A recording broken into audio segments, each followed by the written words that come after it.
Question 35 देखिए।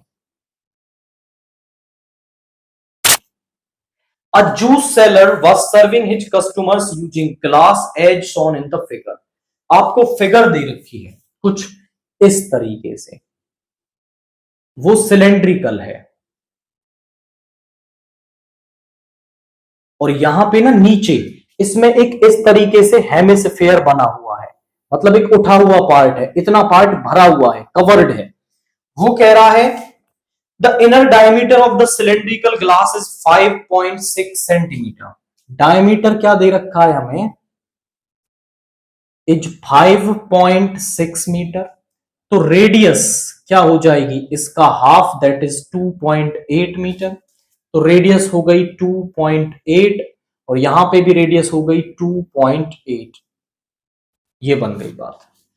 अब यहां पे वो कह रहा है but bottom of the glass had a hemispherical raised portion which is reduce the capacity of the glass. इसमें ना क्या है कि एक हेमिस्फेयर वाला पोर्शन रेज हुआ है। वो क्या करता है कि वो इस हेमिस्फेरिकल जो आपका से जो सिलेंड्रिकल ग्लास है उसकी कैपेसिटी को कम कर देता है, क्योंकि अंदर से वो उठा हुआ है तो उसमें जूस कम आएगा। अब इसकी दो कैपेसिटी हो गई, अगर बाहर से आप ग्लास को देखोगे तो बड़ा दिखेगा लेकिन अंदर उसमें जूस कम आ रहा है। तो एक तो हो गई अपेरेंट वॉल्यूम और एक एक्चुअल वॉल्यूम जो उसमें आ रहा है। तो वो कह रहा है if the height of the glass was 10 centimetre, तो हाइट ऑफ ग्लास जो है वो 10 सेंटीमीटर है। फाइंड द अपेरेंट कैपेसिटी जो दिखाई दे रही है बाहर से, and the actual capacity. Apparent capacity तो हमें सिलेंडर दिखाई दे रहा है, जितनी सिलेंडर की वॉल्यूम वो अपेरेंट कैपेसिटी है। तो हम यहां पे लिख देते हैं अपेरेंट कैपेसिटी।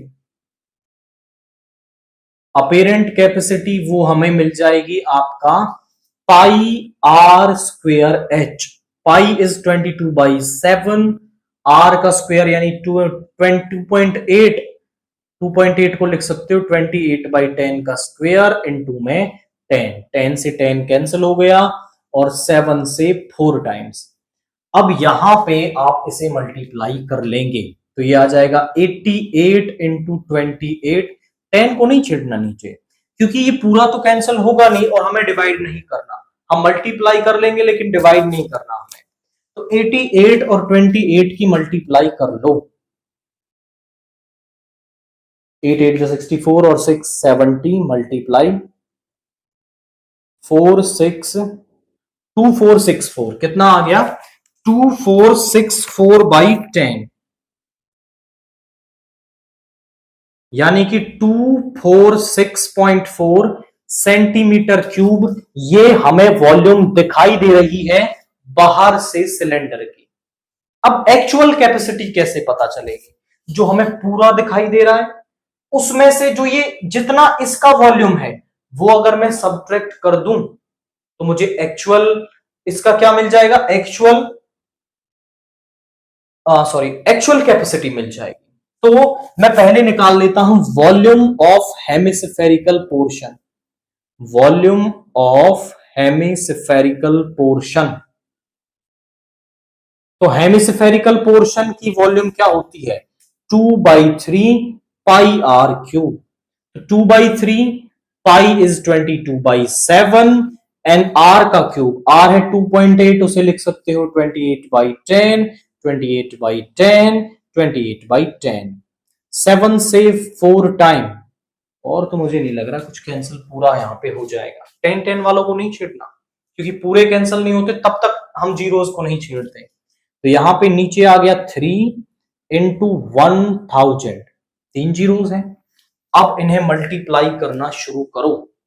ये हो गया 8, 8 की मल्टीप्लाई 8 2 16 1, 8 2 16 1 7, यहां पे आ गया 28 इंटू 28। मल्टीप्लाई करते हैं, पहले 176 इंटू 28 कर लो।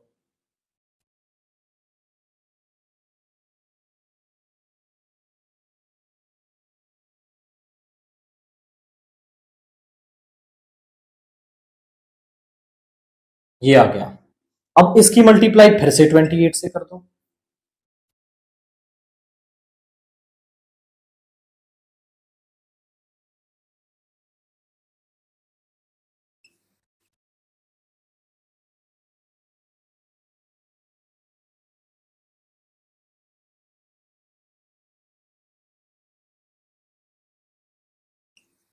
ये आ रहा है 137984, 137984 बाई 3 इंटू 1000। इसको ना 3 से यहीं पे डिवाइड कर देता हूं मैं। देखिए क्या होगा, 3 4 जा 12, 1 आ गया 7, 3 5 जा 15, क्या आ गया 2, 9 ले लो, 3 9 जा 27, क्या आ गया 2, 8 ले लो, 3 9 जा 27, क्या आ गया 1, 4 ले लो, 3 4 जा 12, क्या आ गया 2.0 ले लो, 3 6 जा 12। तो 3 से डिवाइड करने पे ये आ रहा है 45994.6 बाई 1000। अब नीचे 3 जीरोस प्रेजेंट है, मतलब पॉइंट जो है 3 पोजीशन लेफ्ट में शिफ्ट हो जाएगा, 1 2 3। तो यहां पे आ गया दैट इज 45.9946, या पे आप इसे लिख सकते हो 45.9 सेंटीमीटर क्यूब, क्योंकि यहां एक पॉइंट पोजीशन प्रेजेंट है एक डेसिमल प्लेस तक, यहां भी एक डेसिमल प्लेस तक ले लो।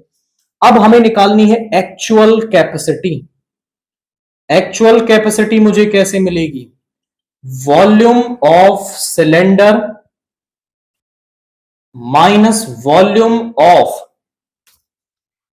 ऑफ हेमिस्फेयर, जो उसके अंदर हेमिस्फेरिकल पोर्शन बन रहा है उसकी वॉल्यूम सब्ट्रैक्ट करेंगे, वॉल्यूम ऑफ हेमिस्फेरिकल पोर्शन। जरा चेक करिए, वो है वॉल्यूम ऑफ सिलेंडर आया है 246.4 माइनस 45.9। देखिए जरा, यहां से कैरी लोगे 14 माइनस का 9 इज 5 पॉइंट, यहां पे आ गया आपका 5 माइनस 5 इज 0, 4 माइनस 4 इज 0, यहां पे 2 सेंटीमीटर क्यूब, यानी 200.5 सेंटीमीटर क्यूब उसकी क्या होगी, उसकी एक्चुअल कैपेसिटी होगी। अपेरेंट जो बाहर से दिखाई दे रही है दैट इज सिलेंडर का वॉल्यूम, एंड एक्चुअल है जो टोटल दिखाई दे रही है उसमें जो पोर्शन घिरा हुआ है वो सब्ट्रैक्ट कर दोगे तो उसकी एक्चुअल कैपेसिटी 200.5 सेंटीमीटर क्यूब मिल जाएगी।